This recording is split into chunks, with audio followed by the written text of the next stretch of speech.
네, 안녕하세요. 미국 주식 읽어주는 여자 주식 누나입니다. 9월 2일 금요일 아침, 우리가 잠든 사이 밤새 미국 증시에선 어떤 일이 있었는지 체크해 드리도록 하겠습니다. 네, 다행히 다우지수, 미국 증시들 좀 전략 후강, 우리가 좀 꿈꿨던 어젯밤에 라이브 방송할 때 말씀드렸듯이 전략 후강의 흐름이 나왔으면 너무 좋겠다 했는데, 다행히 만들어냈습니다.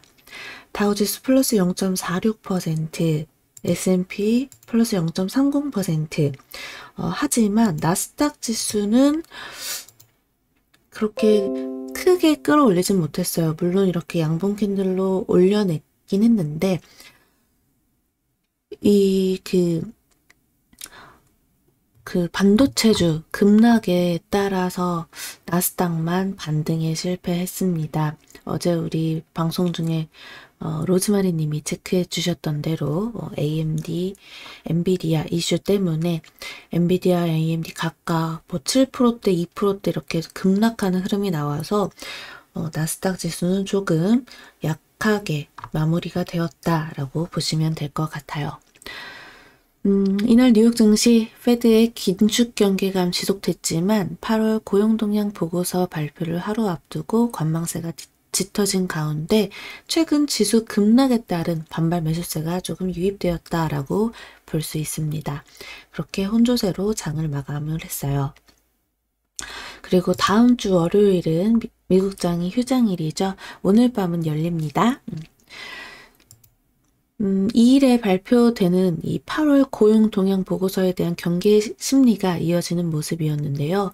월스트리트 저널에 따르면 8월 비농업 부문 고용은 31만 8천 개 증가할 것으로 전망되고 있습니다.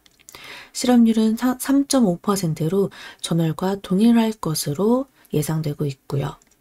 고용시장이 크게 악화되지 않는다면 페드의 긴축 스탠스는 달라지지 않을 것으로 전망되는 모습입니다.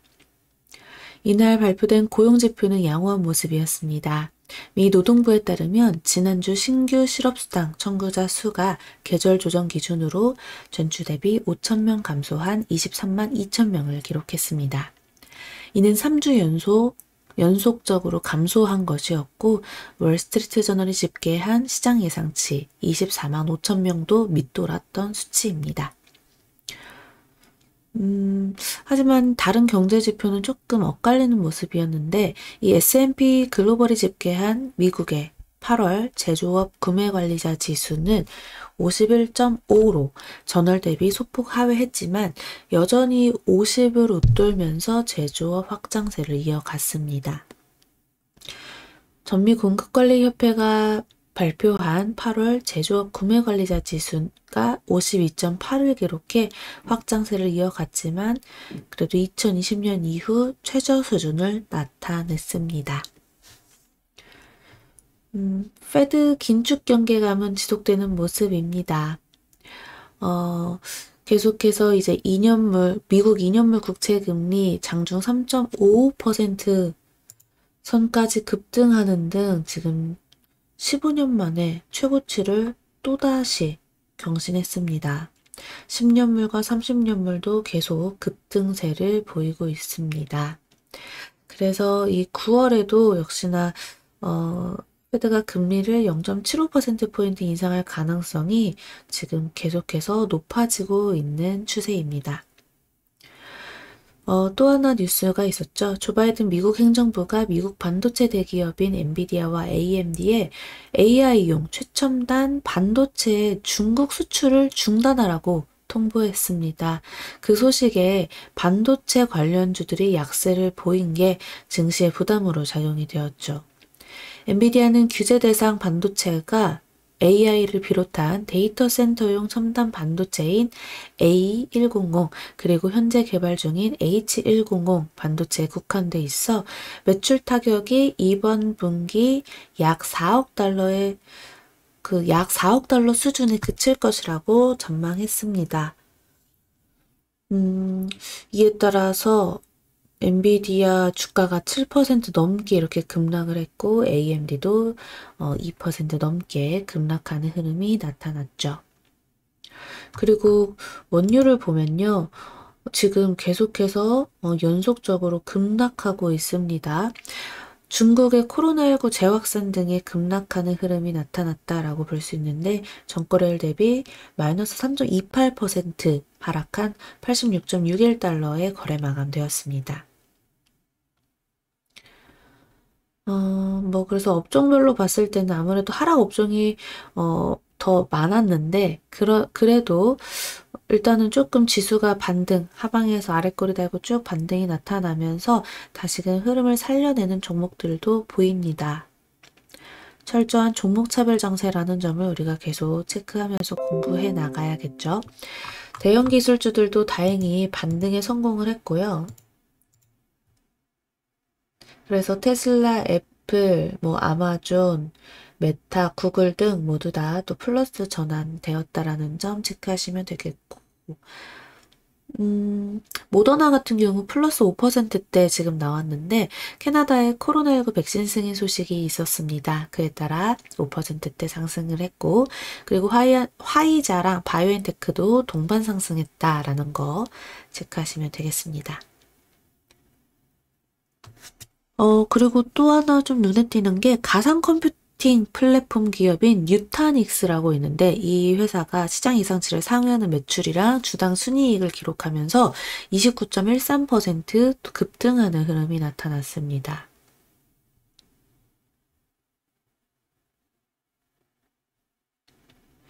네. 이렇게 전체적으로 보면은 유통 쪽 나쁘지 않았죠. 소매 유통 쪽이 좀 강한 흐름이 나타났다라는 점 체크하시면 될 것 같네요. 맥도날드 1%대, 월마트 1%대, 타겟은 2%대, 소매 쪽 흐름이 그나마 이쪽 섹터가 가장 좀 좋았다라고 또 체크 같이 하시면 좋을 것 같아요. 네, 지금 시장 정말 우리나라 시장 미국과 그렇게 커플링 되지는 않았지만 그래도 영향을 받죠. 미국장이 좀 나아져야 우리 시장에도 수급이 좀 어느 정도 안정세를 좀 찾는 그런 분위기가 나타나는데요. 어제 같은 경우는 외인기관 합쳐서 1조를 넘게 매도를 했습니다. 코스피의 시장에서. 근데 이 1조를 넘게 모두 다 개인이 받아줬어요. 과연 오늘 시장 이 60일선을 다시금 살려내는 흐름이 나타날지 아니면 좀 더 하방으로 밀리는 모습이 나타나는지를 지켜봐야 되는데 우선 오늘 금요일장이라는 점에서 조금 보수적인 모습을 가져가야 되겠지만 근데 그나마 좀 다행인 건 미국장이 물론 오늘 밤에는 열려요. 하지만 다음 주 월요일장에는 휴장이다. 그러면 우리가 하루는 조금 이제 다음 주 월요일 시장은 괜찮지 않을까?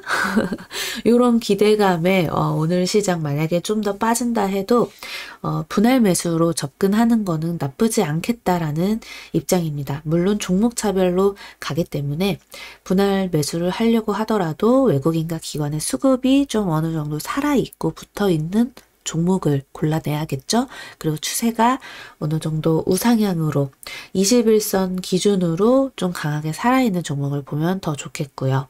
그런 종목들이 지금 시장에서는 어제 같은 이렇게 폭락을 했던 시장에서도 자동차 sek터 이런 애들 견고하게 움직였잖아요. 그렇게 덜 깨지고 있는 종목들, 섹터가 뭐가 있는지를 계속 끊임없이 보고 또 방산 쪽도 덜 깨졌었죠. 그러니까 우주항공 이쪽도 깨지긴, 그러니까 음봉이 나왔어도 덜 깨진, 잠시 쉬어가는 음봉, 수급은 받쳐줬지만 지수에 의해서 어쩔 수 없이 살짝 밀리고 있는 흐름, 이런 거 나오는 종목 위주로만 공략하시는 걸 추천드릴게요. 자, 그러면 우리 오늘 금요일장도 화이팅 하시고요. 벌써 금요일입니다. 시간이 정말 빠르죠.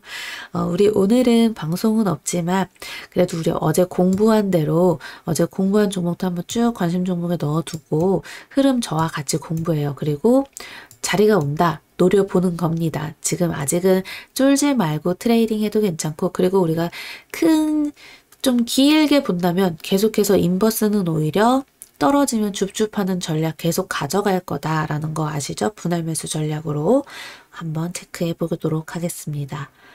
음, 전체적으로는 장기적으로는 하락 추세를 바라보기 때문에 인버스 헤지 수단을 가져가는 거고 그 안에서는 계속 위아래로 올랐다 내렸다 박스권 추세 만들어 갈 거라고 생각하기 때문에 종목차별 장세가 나타날 거라고 생각하기 때문에 여력이 되시는 분들은 계속 공부하면서 좀 종목별로 열심히 수익을 챙겨보자 이겁니다.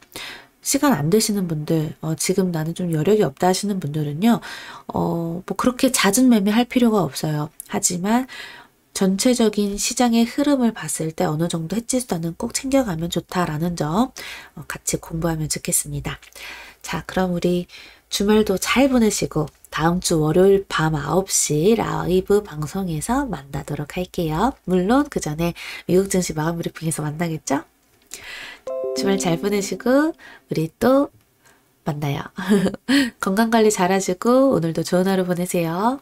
이상 주식 알려주는 여자 주식 누나였습니다. 또 만나요.